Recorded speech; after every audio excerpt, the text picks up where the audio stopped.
قد يكون السؤال الجاف مزعجا في معظم الأحيان، أليس كذلك؟ لكن لحسن الحظ هناك مجموعة متنوعة من الحلول المتاحة في المنزل. لكن قبل البدء اشترك في القناة ليصلك كل جديد. أحببت أن أقدم هذه النصيحة. أولا، يجب أن تتجنب المهيجات، لأنها عندما تدخل الجهاز التنفسي يمكن أن تؤدي إلى السعال وإبطاء عملية الشفاء. وتشمل المهيجات الشائعة ما يلي: الدخان، العطور، الغبار، مستحضرات التنظيف، شعر الحيوانات الأليفة. والآن هاته القائمة بأفضل الوصفات التي يمكن أن تعالجك في أقرب وقت ممكن. أولا، الحساء أو الشاي أو أي مشروب ساخن. تساعد السوائل الدافئة مثل الحساء أو الشاي على إضافة الرطوبة مع توفير الراحة الفورية لالتهاب الحلق. كما أنها تساعد أيضا في الحفاظ على رطوبتك، وهو أمر ضروري لعملية الشفاء. ثانيا، العسل. يحتوي العسل على خصائص مضادة للالتهاب الذي يساعد في تقليل التهاب الحلق، كما يمكن أن يساعد في تخفيف المخاط وتسكين التهاب الحلق أيضا. جرب إضافة العسل إلى كوب من الشاي الدافئ أو الماء الدافئ مع الليمون.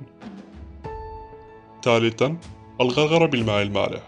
تعمل المياه المالحة على تلطيف الأنسجة الملتهبة وتعزز شفائها.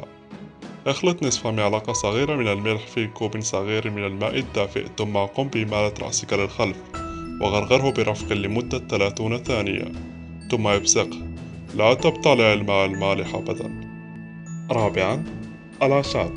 العديد من الأعشاب لها خصائص مضادة للالتهابات، قد تساعد في تقليل التورم في الحلق. الأعشاب أيضا مليئة بمضادات الأكسدة، والتي يمكن أن تعزز جهاز المناعة لديك. يمكنك إضافة الأعشاب إلى نظامك الغذائي عن طريق تخميرها في الشاي أو إضافتها إلى وصفتك المفضلة. تشمل الأعشاب المستخدمة في علاج السعال الجاف ما يلي: الزعتر، النعناع، الرقسوس، الكركم، ثم الثوم. خامسا، شرب الكثير من السوائل. إذا كنت تعاني من السعال الجاف فإن السوائل هي صديقتك.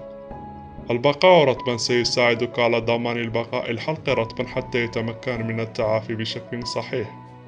حاول شرب 8 أكواب من الماء على الأقل يوميا.